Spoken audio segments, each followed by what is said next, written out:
I got to ask you, as a parent, my first thought was, is this cool or is this my next nightmare? What's your take? I think that is going to be the big question for parents.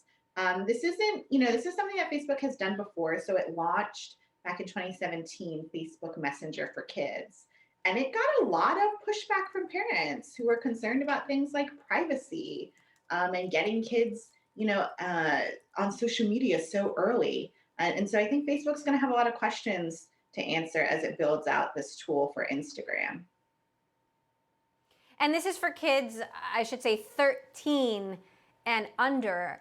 I mean, what does Facebook know about making anything a product for anyone in that age group?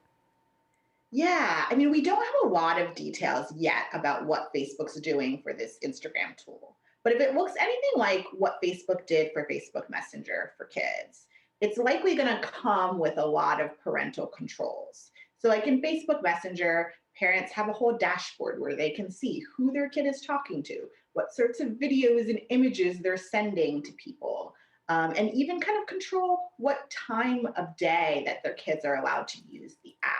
So I would expect that Facebook will do, will launch a similar tool for Instagram with those kinds of parental controls. And we'll see if parents decide that that's something that they want, their kids at such a young age to take up.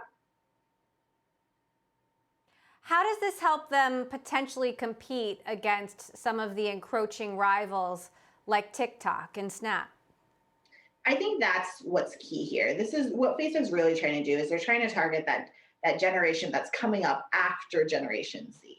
And so we know that teenagers and young adults, have been flocking to apps like Snapchat. Snap has reported a high penetration rate among those in that demographic. And so this is Facebook's way of competing for the next generation. And the idea being if you get kids hooked on Facebook services early, that they'll migrate over to the adult versions of those apps. We'll have to see if Facebook's able, to kind of shed its image as an older social media company and serve kids in that demographic. I'm thinking about the rollout of Facebook Messenger, and it's still difficult to toggle sometimes between the Blue app and Messenger itself. What are you expecting in terms of a rollout? Can they do this without those kind of hiccups? Yeah, I mean, I think that whether there'll be hiccups is key. As you said, like with Facebook Messenger, there was this sort of flaw built into the system where some kids were able to chat with people that their parents hadn't approved yet, which went against the entire point of Facebook Messenger for Kids. And that actually attracted the attention of the Federal Trade Commission.